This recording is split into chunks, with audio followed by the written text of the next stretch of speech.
বন্ধন নিউজে আপনাদের স্বাগত। শুরু করছি আজকের খবর।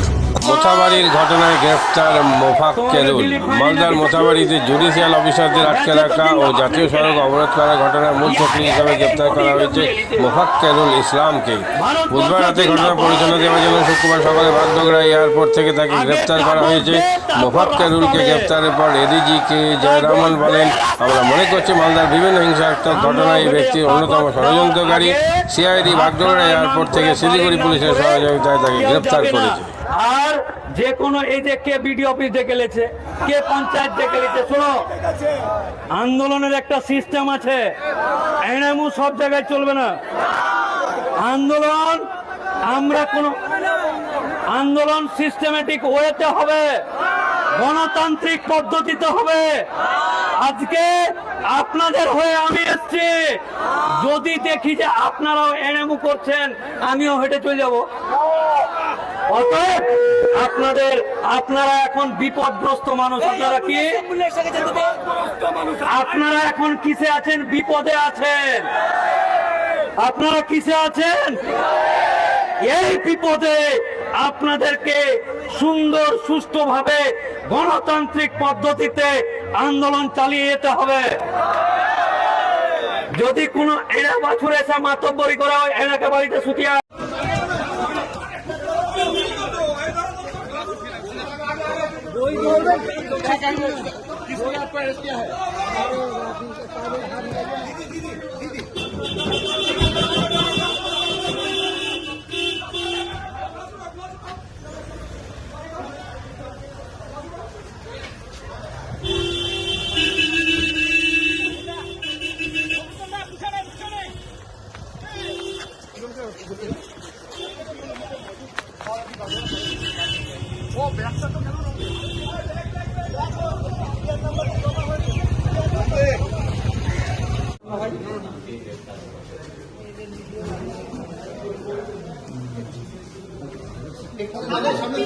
পিছিয়ে যাব। আমরা বেড়ে যাবো দাদা, একটু সাইড। দাদা আপনি কি সরে যান। जी क्या क्या हुआ आपके साथ? क्या हुआ? বৈধ ভোটারদের আন্দোলন চলবে। হয়ে যাওয়া ভোটার যতক্ষণ হয়ে যাওয়া ভোটার ততক্ষণ না ততক্ষণ আন্দোলন চলবে। ভারতবর্ষ জিন্দাবাদ, ভারতবর্ষ জিন্দাবাদ।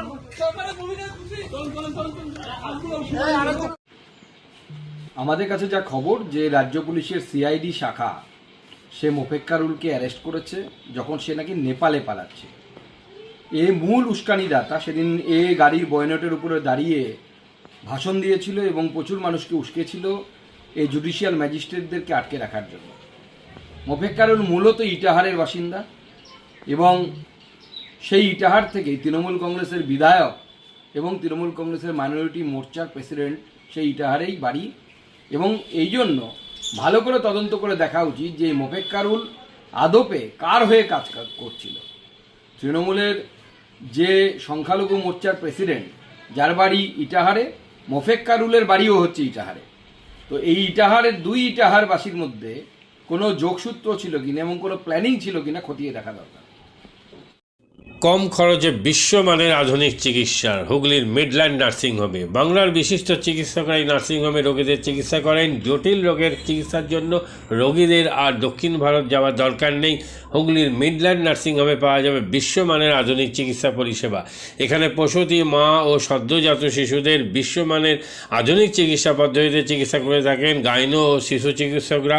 দুপুর 12টা হোক বা রাত্রির 12টা, রোগীদের জন্য 24 ঘন্টা চিকিৎসা পরিষেবা বজায় রেখেছে হুগলির মিডল্যান্ড নার্সিং হোম। আমি ডক্টর মানস ঘোষ, আমি মিডল্যান্ড নার্সিং হোমের মেডিকেল ডিরেক্টর। বিশেষত্ব বলতে যেটা আপনি বললেন, একটা হচ্ছে এনআইসিইউ, নিউনেটাল কেয়ার ইউনিট। আমি বলতে পারি এটা আমাদের আশেপাশে হুগলি জেলায় নেই। নিউনেটাল মানে হচ্ছে যেটা বাচ্চা জন্মের পরেই প্রথম 28 দিনকে আমরা নিউনেট বলি, প্রথম ফার্স্ট 4 উইকস। তো এই সময়ে বাচ্চাদের সমস্ত রকমের চিকিৎসায় বলুন বা তাদের দেহের গঠন বলুন বা তাদের রোগগুলোই বলুন, সেগুলো সব বাচ্চাগুলো অন্যান্য বাচ্চা মানে তার থেকে বড় বাচ্চার থেকে কিন্তু অনেকটাই আলাদা। এবং এই ক্ষেত্রে বাচ্চাদের বাচ্চারা খুব সেনসিটিভ হয়, বাচ্চাদের রোগ প্রতিরোধ ক্ষমতা অনেক সময় কম থাকে, এবং এগুলোর জন্য স্পেশাল কেয়ার লাগে নিউনেট, এবং তাদের পুরো চিকিৎসা পার্টটা একটা আলাদাভাবে তৈরি হয় প্রথম 28 দিনের জন্য। আমরা এখানে চুঁচুড়া, বিশেষ করে চুঁচুড়া এবং হুগলিবাসীর জন্য এই জিনিসটা আমরা আনতে পেরেছি, যেখানে আমাদের বাচ্চাদের এই নিউনেটদের ক্রিটিক্যাল খুব খারাপভাবে যে নিউনেটগুলো জন্মেছে, বা যারা জন্মের পরে যারা হাঁপাচ্ছে, বা যারা মেকোনিয়াম খেয়ে ফেলেছেন, বা যাদের কোনো জন্মের পরে কোনো রকমের শ্বাসকষ্ট বলুন বা কোনো রকমের অসুবিধে হয়েছে, বা জন্ডিস ধরা পড়েছে, বা অন্য কোনো কমপ্লিকেশান হয়েছে, সেই ধরনের বাচ্চাদের চিকিৎসা করার জন্য উপযুক্ত ব্যবস্থা আমরা এখানে করতে পেরেছি। তার ভিতরে আমরা বলতে পারি আমাদের এখানে ওয়ার্মার আছে সাফিসিয়েন্ট, আমাদের এখানে 6টা বেডের জন্য ওয়ার্মার আছে, এবং আমাদের এখানে phototherapy by layer double surface phototherapy আছে যাদের কনজেনিটাল বা যাদের জন্ডিস ধরা পড়েছে তাদের জন্যে, এবং বাচ্চাদের ভেন্টিলেটর আছে আমাদের একদম নিওনেটদের জন্য। এই ভেন্টিলেটর সাধারণভাবে সব জায়গায় পাবেন না, এবং বাচ্চাদের বাবেল সিপ্যাপ যেটা একটা স্পেশালাইজ মেশিন, বাচ্চাদের যেহেতু ভেন্টিলেটর খুব বেশি লাগে না, কিন্তু বাবেল সিপ্যাপ বলে একটা জিনিস খুব বেশি লাগে তাদের অক্সিজেনের পরিমাণ কমে গেলে, তাদের শ্বাসকষ্ট হলে, সেটাও আমাদের এখানে আছে। এবং আমি কিছুদিন আগে আমাদের একটি বাচ্চা এখানে ভর্তি হয়েছিলেন যার শ্বাসকষ্ট হতে শুরু করেছিল জন্মের 6 ঘন্টা পর থেকে, এবং সুন্দরভাবে তাকে আমরা এখানে চিকিৎসা দিয়েছি। আমাদের এখানে দুজন খুব ইয়ং এনথুজিয়াস্টিক পেডিয়াট্রিশিয়ান আছেন, ডক্টর মৈত্র এবং ডক্টর ঘোষ। তো তারা তাদের দুজনের আন্ডারেই বাচ্চা ভর্তি ছিলেন। অন্য পেডিয়াট্রিশিয়ানরাও আসেন, বাট এনারা আমাদের এখানে সবসময়ই থাকেন মোটামুটি একটা স্তম্ভের মতো আমাদের নিউনেটাল কেয়ার ইউনিটের জন্য। এবং বাচ্চাটি এই মুহূর্তে খুবই ভালো আছে, তাকে আমরা ডিসচার্জ করেছি। এটা কি প্রিম্যাচিওর বেবিদের ক্ষেত্রে এটা বেশি প্রয়োজন হয়? ভীষণভাবে প্রিম্যাচিওর বেবি যারা একটু আগে জন্মেছেন, বা যাদের ওয়েট কম হয়েছে, এবং অনেক সময় মায়ের বা ওয়েট অনেক সময় বেশি ওয়েট হলেও যে সেটা ভালো সেরকম নাও হতে পারে, যেমন ডায়াবেটিসের ক্ষেত্রে হতে পারে, বা অনেক সময় বাচ্চাদের বারবার জন্মানোর পর সুগার ফল করছে, এটাও আমরা দেখি।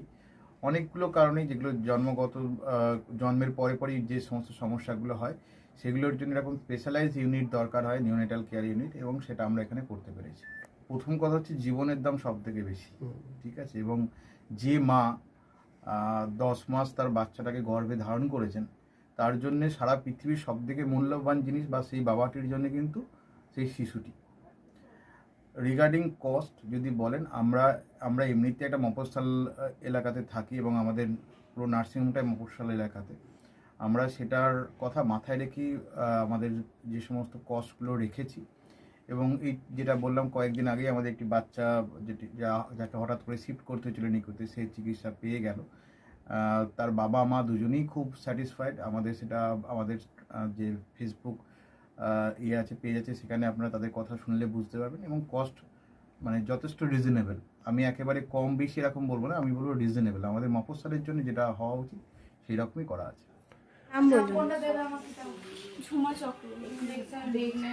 আপনার সুব্রত চক্রবর্তী। কি বাচ্চা আছে? ছেলে হয়েছে। কতদিন অ্যাডমিট ছিলেন এখানে? 4 দিন, আজকে নিয়ে 5 দিন ডিসচার্জ নিয়ে 5 দিন কোন ডাক্তারের আন্ডারে হয়েছে? কৌশিক ব্যানার্জি। আর বাচ্চাকে কে দেখছিল? শুভদীপ মিত্র, ডক্টর শুভদীপ মিত্র। বাচ্চার কি হয়েছিল? শ্বাসকষ্ট ছিল, আপনার স্যাচুয়েশন পাচ্ছিল না, ফটোথেরাপি দিতে হলো। শ্বাসকষ্টের জন্য কি করতে হয়েছিল? ভেন্টিলেশন দিতে হয়েছিল। প্রথম সকাল থেকে তো এমনি নর্মাল অক্সিজেন চলছিল, রাতের দিক থেকে আবার ভেন্টিলেশন দিতে হয়েছিল। এখন কেমন আছে বাচ্চা? এখন ভালো আছে, একদম সুস্থ। একদম। মা কেমন আছে? মা ভালো আছে। আচ্ছা, আজ বাড়ি যাচ্ছেন তো? হ্যাঁ। Thank you. হুগলির কোদালিয়ায় জাতীয় যুব কম্পিউটার সাক্ষরতা মিশন স্কুল পড়ুয়াদের পাশাপাশি তরুণ প্রজন্মের কাজে স্বনির্ভর হওয়ার জন্য বিশ্বমানের কম্পিউটার প্রশিক্ষণ কেন্দ্র। এখানে ক্লাস 3 থেকে ইঞ্জিনিয়ারিংয়ের কম্পিউটার কোর্স পর্যন্ত প্রশিক্ষণ দেওয়া হয়। এই হুগলির কোদালিয়া জাতীয় যুব কম্পিউটার সাক্ষরতা মিশন প্রশিক্ষণ কেন্দ্র থেকে কম্পিউটারে প্রশিক্ষণ নিয়ে দেশে বিদেশে অনেক ছাত্রছাত্রী আজ প্রতিষ্ঠিত। স্বল্প ফিতে ছাত্রছাত্রীদের বিশ্বমানের কম্পিউটার প্রশিক্ষণ দিয়ে এই কেন্দ্র এক বেঞ্জি দৃষ্টান্ত সৃষ্টি করেছে। বন্ধন নিউজের ক্যামেরায় ধরা পড়ল সেই দৃশ্য। নমস্কার, জাতীয় যুব কম্পিউটার সাক্ষরতা মিশন কোদালিয়া, আগে জুনিয়র ফ্যাকাল্টি। এখানে ক্লাস 3 থেকে ইঞ্জিনিয়ারিং অবধি সমস্ত রকম কোর্স করানো হয় এবং তার সাথে সাথে প্রফেশনাল কোর্স যেমন সি++, Java, Power BI, Tally, GST, web development, app development, Power BI etcetera সব রকমের কোর্স করানো হয়, কম্পিউটার কোর্স করানো হয়। এখানে ইংলিশ মিডিয়াম এবং বাংলা মিডিয়ামে দু রকম স্টুডেন্টদেরই সব রকম কোর্স করানো হয়।